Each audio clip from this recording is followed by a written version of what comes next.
What are some of the advantages of having a partnership? The first advantage is that there are no filing requirements.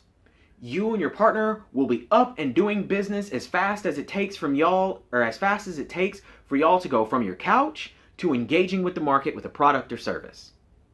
The second advantage is that there are no paperwork requirements. That one speaks for itself. But what are the disadvantages of having a partnership? Well, the first disadvantage, if you think back to the graphic that I just showed, is that there is no liability protection for the partners of a partnership. When someone sues, they can go after either partner individually or both of them. One of the most common questions that I get is, how do I, as a business owner, protect myself, my stuff, and my family? The answer to that question is quite simple. Don't use a partnership or sole proprietorship.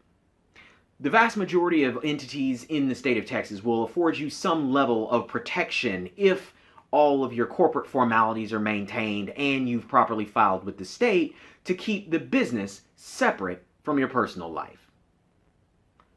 What's the second disadvantage of a partnership? The second disadvantage of a partnership is that there's no requirement for a partnership agreement.